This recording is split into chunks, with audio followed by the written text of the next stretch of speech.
ayah-ayah ataupun ibu di rumah, tadi kita sudah menyaksikan bagaimana caranya agar anak bisa dekat dengan ayahnya ya Betul Dok. banget Dok Nisa. Nah tapi nih Dok, ini kan sekarang kita lagi di masa pancaroba nih ya Dok ya.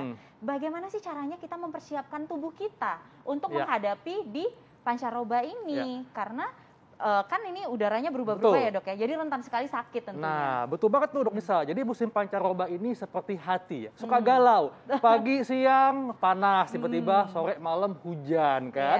Nah makanya kita perlu siapkan diri kita supaya kuat nih menghadapi musim pancaroba dengan bahan alami. Contohnya minuman herbal di Dok Nisa nih. Iya benar banget, karena bahan-bahan alami yang mudah ditemukan sehari-hari dan ada di dapur tentunya. Jadi kita bisa sehat tentunya dengan tidak ribet ya Dok ya. Iya, namun sebelumnya kita membahas tentang herbal tadi, kita lihat dulu tayangannya berikut ini.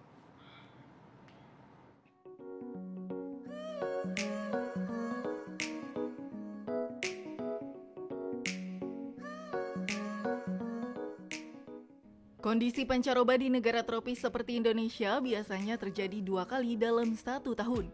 Jika musim pancaroba datang, tentu akan mendukung berkembangnya berbagai macam virus dan bakteri.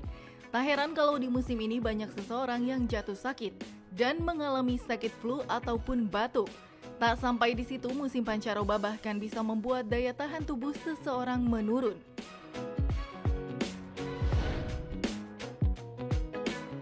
Namun pemirsa tak perlu khawatir sebab sebetulnya ada loh minuman sehat yang bisa dikonsumsi saat musim peralihan ini tiba. Dengan memanfaatkan bahan yang ada di dapur seperti jahe ataupun madu, Anda bisa mengolahnya menjadi minuman yang menyehatkan. Bahkan bisa mengurangi gejala penyakit pancaroba tersebut.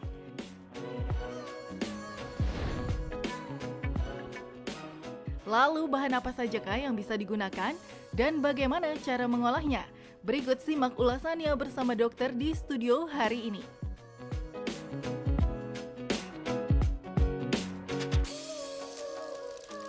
Nah, itu tadi ya, musim pancaroba kita nggak perlu khawatir karena kita bisa menyiapkan bahan-bahan yang ada di rumah, terutama bahan herbal untuk bisa membantu tubuh kita lebih kuat menghadapi musim pancaroba. Dan di tengah kita sudah ada Dr. Dian Elko. Pagi Dok, apa kabar? Pagi Dokter. Pagi Dokter Nisa, Dokter Haika.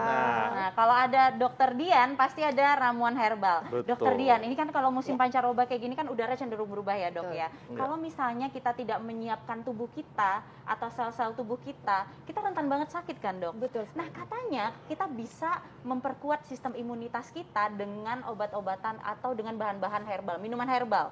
Nah itu kira-kira apa aja Dok bahan-bahannya? Betul, terima kasih Dokter Nisa. Jadi memang di masa pancaroba ini banyak sekali ya yang terjadi perubahannya, terutama iklim ini kan berpengaruh. Jadi habis dingin, panas, panas, dingin. Galau Dok ya. Galau. Ya. Jadinya kalau seperti itu biasanya tubuh ini juga butuh penyesuaian. Nah ini yang kita butuhkan adalah sebenarnya melatih sel tubuh kita untuk cerdas. Sehingga cerdas dalam menghadapi semua perubahan iklim ini. Jadi kita tidak bisa menyalahkan ya, iklim memang sudah nggak bisa ditolak begitu. Nah ini ada bahan-bahan yang memang sehari-hari mudah sekali kita temukan di dapur kita, yang sifatnya adaptogenik dengan tubuh dan bisa membantu untuk mengatasi permasalahan perubahan iklim tadi. Jadi seperti flu, batuk, pilek, diare, perut kembung misalnya, atau masuk angin biasanya. Nah Dok, ini bahannya. Ini Dok, ini katanya Dok ya, ini kalau menurut orang tua kita, bahan-bahan seperti jahe, kunyit, kencur katanya bisa meningkatkan daya tahan tubuh. Ini fakta atau mitos Dok? Fakta. Jadi bahan-bahan yang ada di dapur kita ini secara empiris, jadi lebih dari 3 generasi sudah dibuktikan. Contohnya 4 sekawan ini, yaitu 4 sekawan. Iya, jadi yang pasti ada di dapur ya ini ya. Jadi seperti kunyit, kemudian jahe, kemudian ini ada kencur, dan ini lengkuas. Ini pasti ada di dapur kita, karena biasa ibu-ibu kalau masak nih pasti ada ya. Dan ini yang suka saya salah makan Dok. Saya kira rendang, tapi lengkuas. Iya benar banget. Kira daging ya. Kegigit, aduh enak ya. Nah ini kita bisa cobakan untuk membuat satu resep yang pertama, yaitu ini untuk 1 porsi ya. Ini ada namanya teh bugar. Kenapa? Kita namakan teh bugar kenapa? Karena bahannya mudah didapat dan sensasinya seperti menikmati teh walaupun itu bahan dapur yang kita pakai. Sehingga juga merangsang tubuh untuk lebih hangat, kemudian dia menyegarkan juga. Ya. Karena kalau musim galau ini mesti butuh kehangatan lebih banyak, Dok ya. Betul kan? Dari minuman maksudnya. Ya, Gitu. benar. Betul. Iya. Nah, ini setelah kita nyalakan kompornya ya, airnya sekitar 300 cc sampai 400 cc bisa lah kita kira-kira 2 gelas ya. Untuk satu porsi. Ya tunggu sampai keluar gelembung kecil mendidih. Kemudian kita masukkan. Kita ambil beberapa bahan yang memang mudah ada di dapur kita. Yang pertama yaitu jahe. Jahe. Ya, jahe ini sifatnya menghangatkan tubuh ya. Iya. Nah, jahe kita masukkan. Ini jahenya kita tumbuk atau gimana, kita Dok? keprek saja. Keprek. Jadi kita cuci bersih, kemudian kita keprek. Sebenarnya yang bagus tidak usah dikupas kalau rempah ya, Dokter Haikal, Dokter Anissa. Jadi rempah ini sebenarnya kalau memang kita yakin bahwa itu mencucinya bersih, disikat dan sebagainya, itu bisa kita keprek saja. Kalau jahe bisa kita bakar, kemudian kita keprek tanpa dikupas karena bioaktif kompon atau senyawa aktif yang ada di rempah itu terbanyak adanya di bawah kulit. Di beberapa jurnal menyebutkan.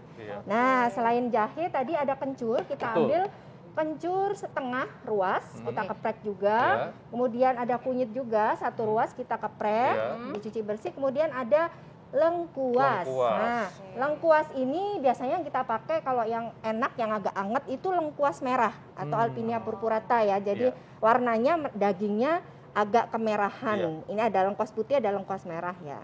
Oke. Setelah kita masukkan, kemudian kita tambahkan juga dengan kayu manis 1 batang, nah, cinnamon burmani, kemudian juga cengkeh 4 biji saja. Bisa nyalain, Dok ya? Ya. Oke. Nah, ini kayu manis dan si cengkeh ini fungsinya untuk apa, Dok? Termasuk menghangatkan iya, juga ya? Jadi kayu manis ini sifatnya ada cinamaldehid ya kandungannya. Ini sih antioksidan juga.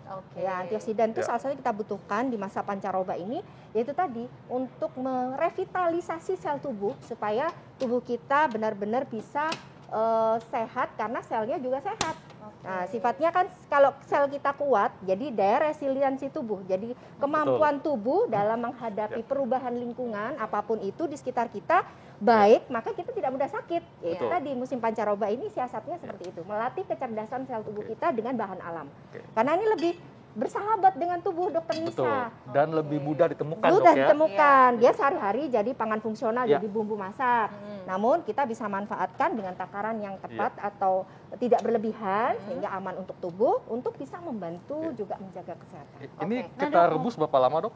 Ini sekitar 10 sampai 15 menit sampai airnya menjadi sekitar separohnya. Bisa 1,5 gelas. Nah, Dok, kita kan masih nungguin nih, Dok. Iya. Tapi sambil dia menggigih siap, kita lihat dulu liputan yang lewat ini.